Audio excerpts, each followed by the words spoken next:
Last and First Men by the master Aloof Stapleton. So this is a book I read back in 2009, shortly after finishing Star Maker, his magnum opus about the history of the universe and everything beyond. This is his other major work and his first fictional piece of work, published in 1930 or 31? I can't remember, but his first fictional piece of work, and like Star Maker, it's a projected history, but except for being a history of the universe, this one is just a history of the human race and where it's going from our present day and ultimately how it will end. So not quite on the scale of Star Maker, but certainly something that's still epic in its scope, and my word, it really is.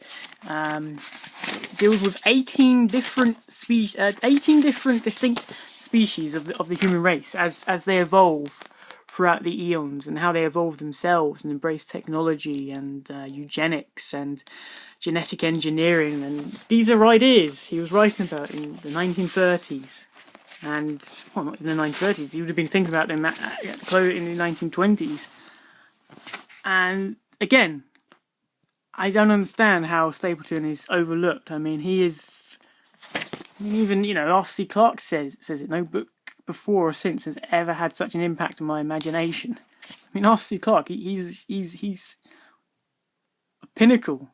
I just don't know how Stapleton is overlooked. I mean, fair enough, his predictions, because obviously it starts in Stapleton's contemporary, 1920s, 1930s, and then sticks quite closely to the 20th century and basically just tries to predict how the world politics will develop. And ultimately, it chapters 1, 2, and 3 get it completely wrong.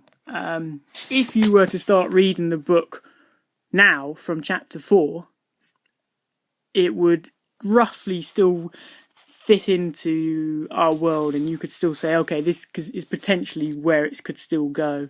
But no, he gets it completely wrong in the first 3 chapters. But nonetheless, even if ultimately history has proven it to be wrong, the motivations he sets up and the reasoning behind why he thinks, these events will happen are all sound, completely sound, because Stapleton being Stapleton really does give you the psychology, the sociology, the philosophy behind it all. He builds a world, a reality that you very much believe in and occupy while reading his writing. So he takes us through the 20th century, talks about the Americanized planet. I think we all know what he means by that.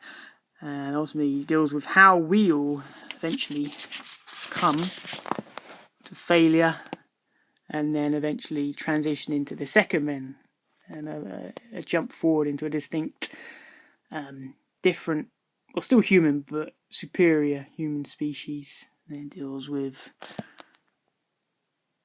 Mars, always a keen topic back in the early days of science fiction, and then just keeps going on and on and on and on and on over eons and eons and eons. Timescales. I love the fact that he even has. Let's find. There we go. Project sky timescales, which he's even gone to the trouble to illustrate. Look at this. This is. How does one man come up with this?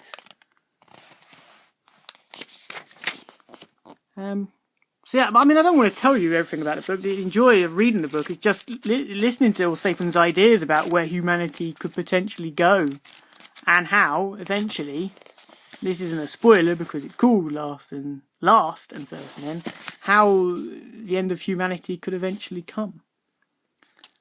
And again, you could argue that it's not scientifically accurate to what we know now. But ultimately, that doesn't really matter, because this was written, in the 1930s. They didn't know what we know now.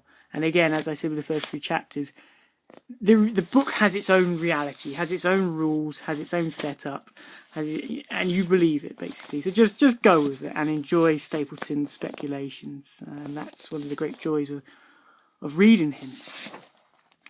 So what I would say is, Stapleton is, as I've already mentioned, always known for Star Maker. That is his magnum opus. If you've read it, then you have to read Last and First Men, because it is its companion piece, or at least Stalmaker does briefly deal with everything that's covered in this book, but if you really want to go a bit more into that, then read the book, which expands on it and opens up that subject even more so. And I think also because it's Stapleton's first fictional work as well. He wanted to expand. He wanted to get his ideas out to a wider audience, hence why he started going into the fictional market, or science fiction market, although he never considered himself a science fiction writer. But indeed he is the master at it.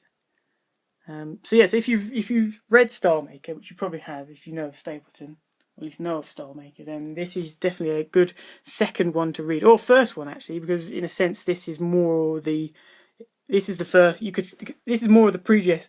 to Stalmaker, because that deals with an even vaster scale to this one.